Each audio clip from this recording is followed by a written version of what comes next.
we move to the next Madam Chair. person on the list. Madam Chair. Madam Chair. Hindi na po tayo matatapos. Yan ang sinabi ko sa iyo kanina. Ayaw mo maniwala sa akin eh. Aabot talaga tayo ng bukas dito. Diba? Madam Chair. Is this an inquiry regarding... What he said. Yes, and Yes, please, ma'am. I remind also our Yes, ma'am. resource persons to please act in a respectful manner. Pasensya na po, hindi po kasama sa poder ninyo ang pagpa-fire ng presiding officer ng hearing na to. So yes, you may So proceed if po. you allow members of the House of Representatives lines like what you just said, like pusit, bakit mo ako kinu-crucify for saying a fact that somebody is convicted of child abuse sitting in the chair? Pusit, and then I cannot fire the presiding chair. So bakit?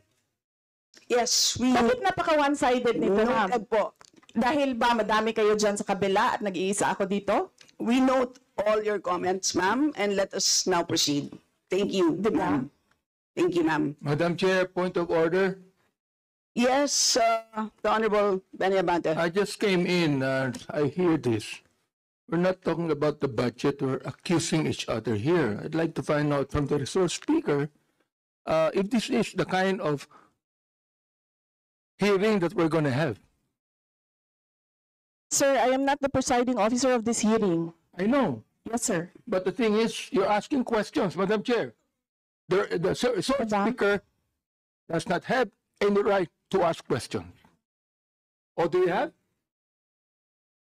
Where is that Madam Vice in your President, rules that Madam a Vice resource President, person this is a cannot budget hearing. request for Please, clarification? Some order, please. Some order, please. Yes, Honorable Benny Abante, you may proceed.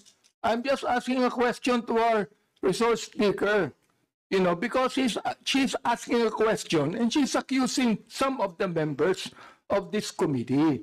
I just would like to find out if we are the ones that have the right to ask questions and her right is to answer the questions of the committee. Okay, so we Yun lang po sa akin yung point of order, Madam Chair. Yes. I think you understand me, Silence. Madam Vice President, am I right? No, sir. I'm gonna ask the chair to ask you to clarify what are my Yeah, accusations. please wait to be recognized, ma'am. Pasensya na.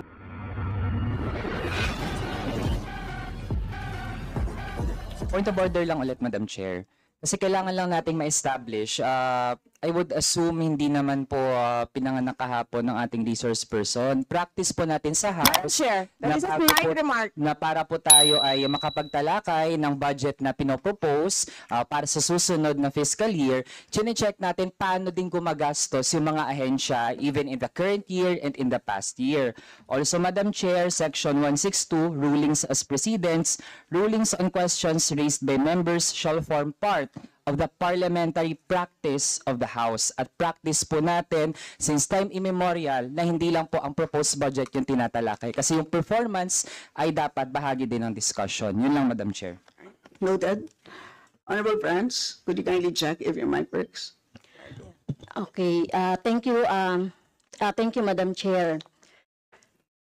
So yun po, no, yung sinasabi natin kanina, yung payment ng reward, the resource person can answer this. Questionable, tingin ko ay questionable ito. Okay? So, next, according to the accomplishment report, isa sa pinaggamitan ng OVP ng confidential funds ay yung provision of medical and food aid.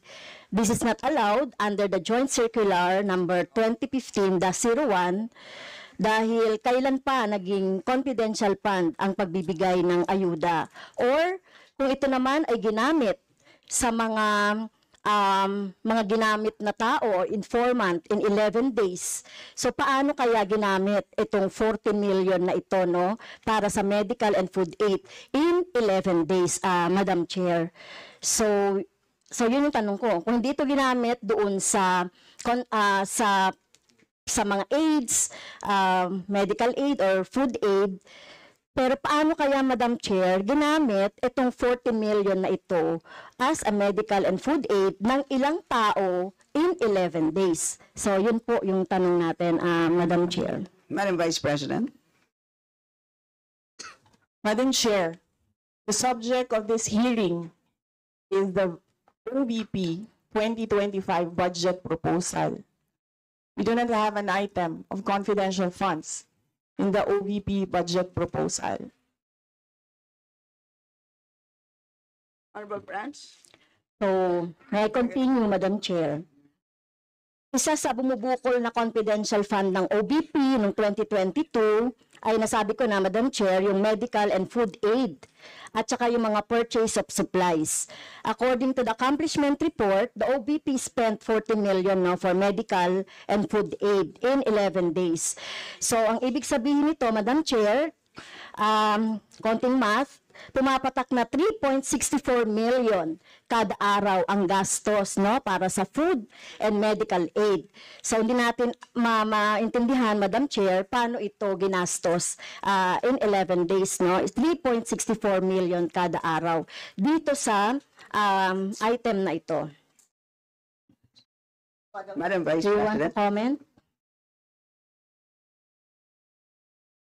Madam Vice President. I did not call you, ma'am. It was Representative Arroyo who called you. The chair would like to remind both the resource persons and the members to please wait to be acknowledged before you speak. Yes, ma'am. So, Tinawag you mo mean, ako. yes, For what, ma'am? to respond. So any comment, Madam Chair, dun sa sinabi natin based dun sa accomplishment report.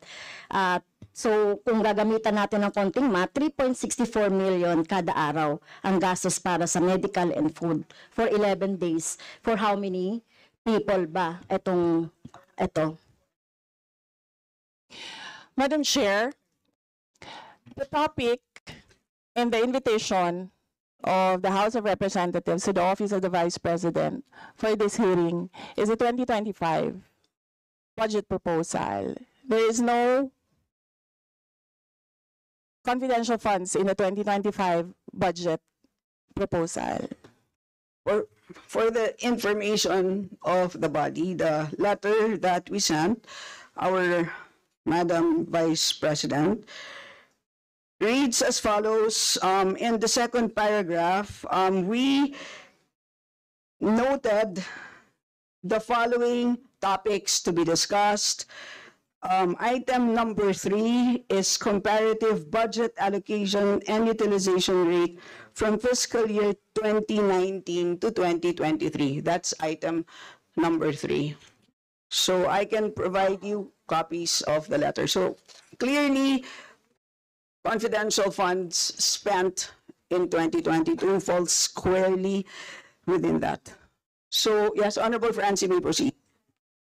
Yes, Madam Chair. So mukhang hindi na tayo sasagutin ng hindi na ako sasagutin ng ating Vice President. So sa bawat sagot kasi na ganyan ng ating Vice President, for the record, since ayaw magpaliwanag ang BP, so ibig sabihin nito, yung paggastos ng 125 million ay na pera ng taong bayan ay hindi maipaliwanag. So, yun lang, Madam Chair. Kaya hinihiling natin sa Vice President o OVP na kailangan na maipaliwanag itong mga sinasabing item dito. Anyway, Madam Chair, sa kanila naman ang galing, no, yung utilization at confidential and intelligence fund. And of course, ito lang naman ang hawak ko din dito, yung notice of disallowance. Kaya gusto talaga nating maintindihan, Madam Chair, kung ang notice of disallowance ay, so syempre, papaliwanag pa nila yan, kung paano, di ba? So, kailangan malaman din ng taong bayan na sila yung nagbibigay ng pondo para sa operations ng OVP at lahat ng mga agency. At kailangan yung maipaliwanag. So, hindi pwede yung ganyan na yung tactics na ganyan na parang parang sorry for the pusit, na kapag nasusukol na ang pusit ay nagaano ng maitim na tinta. So ayaw natin ng ganun, Madam Chair, kasi yung atin namang pinag-uusapan dito ay budget. No? So wag naman mag-ugaling pusit ang Office of the Vice President. Madam Chair, may I point of information only, Madam Chair? May I? Madam Chair, No, sorry, wait, before you, I'd like to, before we proceed to the next person on the list, I believe that our former President, Gloria Macapagal-Arroyo, would like to interject. Observation made in relation to the point of order, because in the beginning, it was settled that the issue would be the 2025 budget. And in all our hearings, to what I recall, when we want to question something about performance, we question the 2024 budget, not the 2023 budget. What is being questioned now is the 2023 budget, which was discussed very extensively last year. And that is the reason why the House removed the confidential funds. So that issue has already been, to my mind, for purposes of the budget hearing, laid to rest. So that's my observation, Madam Chair. We note that, Madam former President, but of course we know that yung pong pondo ng 2023 ay of course pwede pa rin maging continuing appropriation hanggang 2024. So in the same way, 2022 pwede maging continuing pa rin 2023. At alam din po natin, last year, pinagdebatihan po natin ng matindi itong 2022 confidential funds. And in fact, we left a homework for the COA. Sinabi natin sa kanila na kailangan nilang tapusin ang audit by November, I believe mid-November of last year. And since then, hindi na natin alam kung ano nangyari. So that's the reason for why tinatalakay natin ito. And it's a big amount of money. I believe we owe it to the people to understand what happened. Of course, tinanggal na natin noong 2024. Gusto natin malaman, tama ba yung ginawa natin? Kasi baka naman nagkamali tayo. So I think it's worth assessing what we did in 2024 in order to know what to do in 2025. So with that, let's proceed with our next Madam Chair, interview. may I? Is this just a point of order? Not a point of order, but We will I only, just you may wish want to to be a be, rejoinder of what you may wish to be, unless it's a point of order, you may wish to be listed. I can put you here, sir. Parliamentary inquiry, Madam Chair. Yes, you may Parliamentary proceed. inquiry. May I ask if the resource person is required to answer a question that is related to a commission on audit notice of disallowance when she already said she's not going to answer. Also, the notice of disallowance is addressed to the Office of the Vice President. And just to make it clear, a notice of disallowance is not a judgment. It is a request. It is an order from the Commission on Audit for the particular office to explain what are the particulars. At saka hindi na yan legislation side. That is already on the accountability side in the budget cycle. So, my parliamentary inquiry, Madam Chair, is that nagsabi na nga siya na hindi siya sasagot and it is related to the COA notice of disallowance. And, just to add, sinabi na rin ni former President, it was thoroughly discussed in the previous year. In fact, tinanggal sa budget ng 2024 yung confidential fund. And we know that there's a pending case on that also. To discuss that further might somehow prejudice or be biased whatsoever. So, yun lang po, Madam Chair. All right, salamat. On your inquiry, the only requirement is to provide a direct response on the question. Meaning to say, a response that is directly related to the question. Meaning to say, kung may question at ayaw nyo pong sagutin nyo ng diretsahan na hindi po ako sasagot dun sa tanong.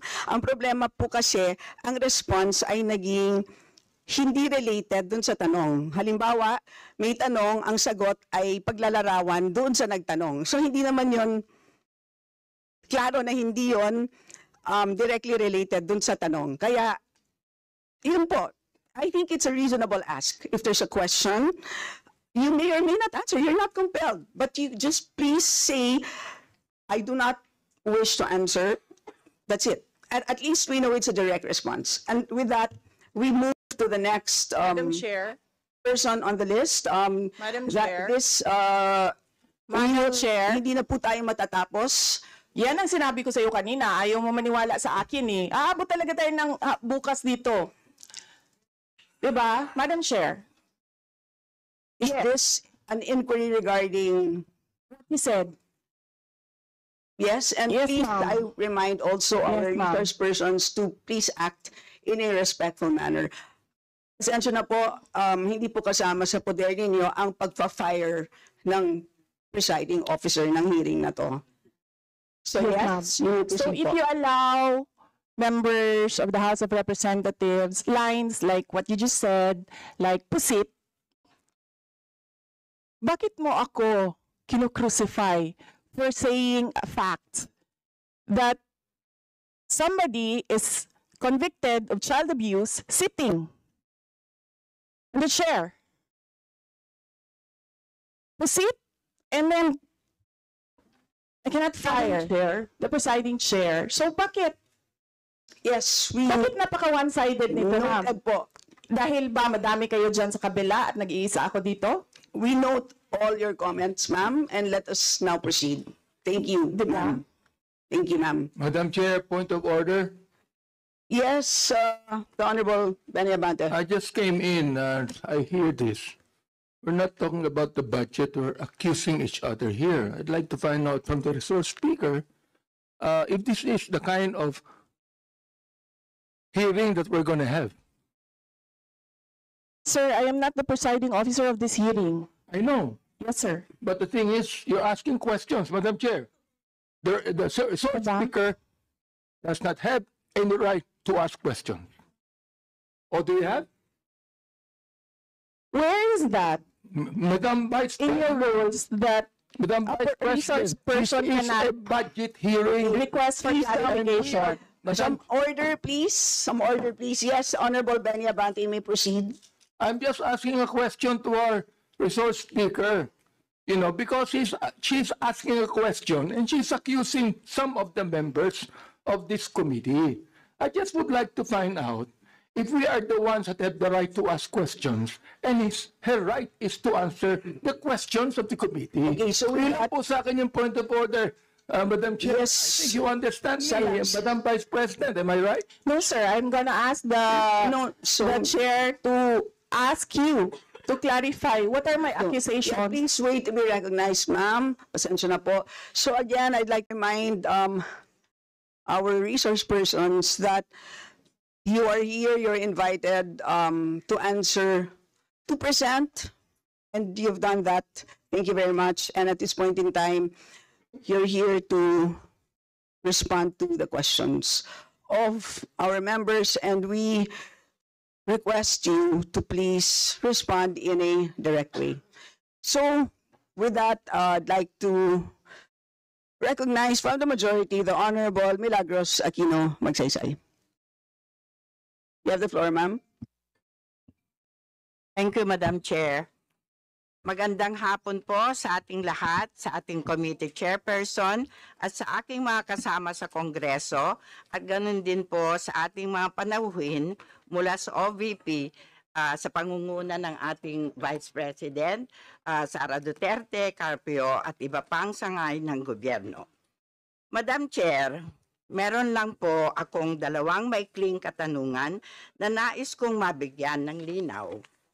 Ang una ay nais kong itanong sa OVP kung meron po bang mga programa ang inyong opisina patungkol sa ating mga minamahal na senior citizens. At kung meron po, pwede po bang paki-furnish ang aking office ng listahan para naman po alam ko kung ano po ang isasabihin ko sa aking mga senior citizen na pakinabangan naman sa Office of the Vice President. Pangalawa po, sa COA, nais ko pong itanong para po sa mga hindi masyadong nakakaunawa, pakipaliwanag po kung ano ba ang ibig sabihin ng Notice of Disallowance at ano po ba ang ibig sabihin kung ang iyong opisina ay mabigyan nito. Yan lang po, Madam Chair, at muli magandang hapon po sa lahat. Okay, salamat. Let's begin with the first question, Madam Vice President.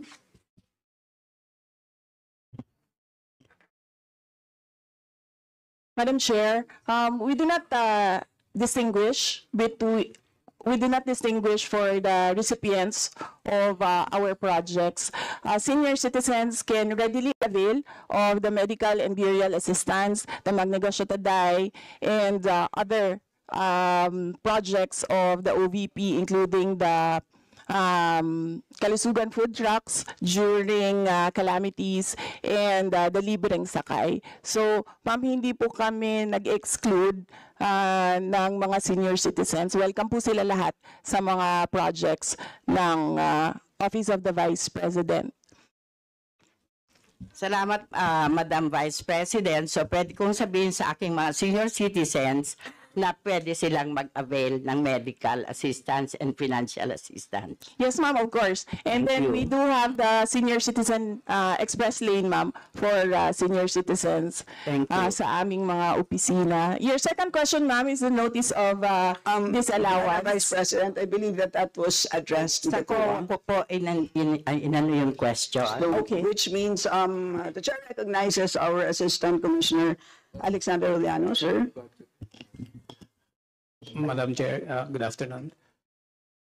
Ang notice of disallowance po ay, ang ibig sabihin niya, hindi pwede yung expenditure kasi either irregular, unnecessary, excessive, extravagant, or unconscionable. Pero hindi po nangangahulugan na pagka may notice of disallowance ay yun na yung final kasi meron pong appeal process sa commission. Hanggang hindi po na-resolve ng commission proper yan, doon po masasabi talaga na yung ground ng notice of disallowance ay tama. Pero meron pa rin pong karapatan ng persons liable na mag-apila sa Supreme Court po. Ang final determination po doon sa notice of disallowance sa Supreme Court. So, ibig sabihin po nito, kung may notice of disallowance po, ay ibig sabihin hindi tama yung paggastos ng pondo. Ganun po ba yon? Yun po yung naging evaluation ng auditor na nag-audit po ng Okay. transaction. Salamat po. That's all, Madam Chair. Thank you very much. Salamat. Next to interpolate from the minority, we have the Honorable Arlene Brosas. Thank you, Madam Chair. Madam Chair, first of all, Madam Chair, I would like to ask that it be stricken from the record yung talks about issues related to the case of Congresswoman Franz Castro because it is not related in the budget hearing. Madam Chair. Honorable Brosas, could you please introduce the appropriate motion? Yes, Madam Chair, I move that it be stricken off the record the issues pertaining or related to the case of Honorable Franz Castro, which was said by the resource person. Madam Chair. Okay. Is there an objection? Hearing none, the same is Objection, approved. Madam Chair. What is the objection? Objection is it is a fact that there was a conviction. Period, Madam Chair. And Yes, Madam Honorable Chair, I believe it is not related to the briefing and it is being appealed right now. So Madam Chair, wala po tayo sa disposisyon para pag-usapan yun dito. And Madam Chair, ang hinihiling ko lang ay tanggalin yun sa record, Madam Chair. And it is very, I think it is reasonable to ask that of the committee, Madam Chair. Right? Given that there is an objection, we divide house. Before we divide house, the Honorable Gloria Macapagal-Arroyo. Madam Chair, before on my part, before I can decide on whether I will agree or join the objection, I've not heard of this case before. Can we know a little bit more about this case?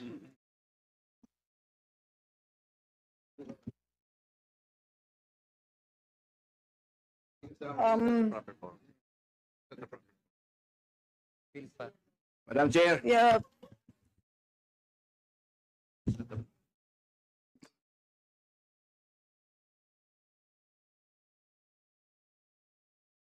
Alvarez, I believe that this is not the proper forum to discuss the case. So, but, so, with all due respect, Madam Madam Chair, Gloria Macapagal-Arroyo, yes, I just want to make before a we motion, divide- Madam Chair. we need to rule on Just a minute. Just in line with the Office of the Vice President, talking about the case of Franz Castro and our Honorable Aaron Rosas, once that all the records about the utterances be deleted from this hearing. I also move, Madam Chair, that yung utterances ni Franz Castro na illegal yung disbursement, eh, hindi siya dapat ang magpaliwanag ng illegal. So I want to have that taken off the record. Thank you.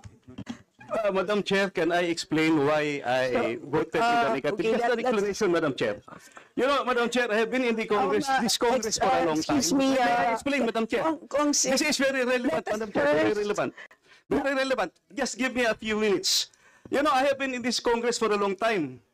Even in the plenary, even in the committee hearing, kapag sinabi mo, be stricken off the record, nandyan pa rin yung words. Ilagyan lang ng underline, parang i-cross. Di ba? So, nababasa pa rin yun. And, kaya nga, sabi ko, i-strike mo from the record or not, nandyan pa rin yung words, hindi yun mawala. I-cross lang yan. Maraming matatagal na dito sa Kongreso. Look at the records. It says, for example, what you say, Claudio Bautista is handsome, and you want to say, you want to strike that from the record, i-cross lang yan. And it's still there. Yun, Madam Chair. Yes, thank you. That is duly noted. And as we vote, you can take note of the observation of the Honorable Sid Ungab. So, those in favor of the motion, please raise your hands. To strike out the utterances in relation to the case. Madam Chair, clarificatory. Yes, Honorable Just Belen. to be clarified, there was a prior motion to strike off the records utterances in relation to the alleged case of the Honorable Franz Castro. There was another motion, I believe, to also strike off the record the. No. We do it Yeah, so sequentially first. can we request the chair to Reiterate, yes. Okay, so motion. there is a motion introduced by Arlene Brosas. Could you please repeat? Madam Chair, may I move that the issues and the words pertaining to specifically to the case of Honorable Franz Castro be stricken off the record. It was made, or the utterances were made specifically by the Vice President, Madam Chair. So those in favor of the motion, again, to delete, raise your hand. And the committee secretary, kindly take note of the votes.